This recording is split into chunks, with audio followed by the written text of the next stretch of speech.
Hi everyone, so today I'm going to show you how you can remove check valves from refrigerant cylinders so you can use them as recovery cylinders. So these are designed to be refilled normally by whoever makes them, but I think some company has gone into liquidation or is no longer trading or something, because there's a guy near me who has an enormous pile of these and he's selling them for £5 each. So I picked up 2 of them, and of course they're empty. There's nothing at all inside these. So I'm going to show you how to remove the check valves, and there's 2 types that I'm aware of. So the first type I'm going to demonstrate to you just now is this one. So what we need to do is we need to remove the back of the valve here. To remove that, it is pretty difficult, but you need to get a pipe wrench in like this, and you need to rotate it when you're looking at it from this side counterclockwise, but they are very tight, and even after you've managed to turn it a few revolutions, it's still really tight because of a seal that it's got on it. So I'm just going to tighten this up, and you will probably end up scraping a chunk out of it, but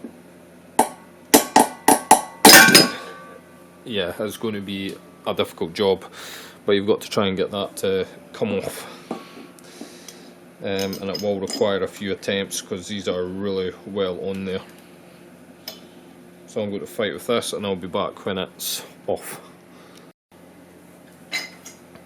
Okay, so that's been loosened off a little bit more. It is still putting up a bit of a fight, but you're just going to have to keep at it, and eventually the rubber seal will appear, and you should be able to get that off. There we go. There's just a part that looks like that. You don't need to do anything to this.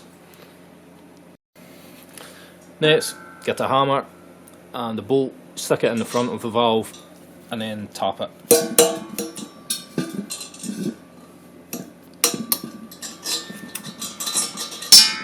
And there we go, the check valve falls out, and you can just do whatever you want with that. And then you have to replace the back and just screw it up all the way so it's nice and tight. This thing seems to also double as a safety valve, even though the cylinder's already got one on it. So I guess it's a good way to get a cheap refrigerant recovery cylinder.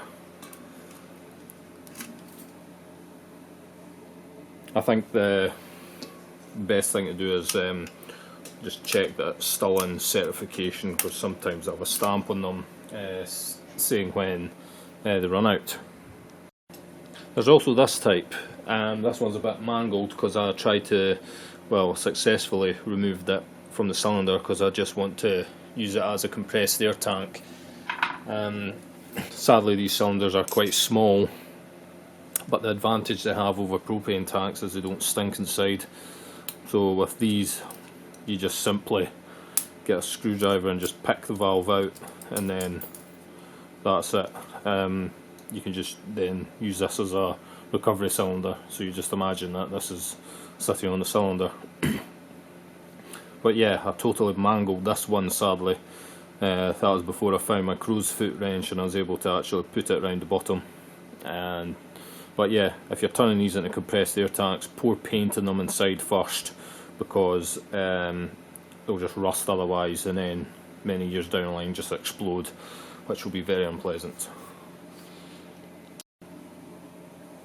And then the last thing you need to do is just find an adapter for this. You can buy them on eBay quite cheap. You get brass ones which could fit whatever size of refrigeration hoses you're using.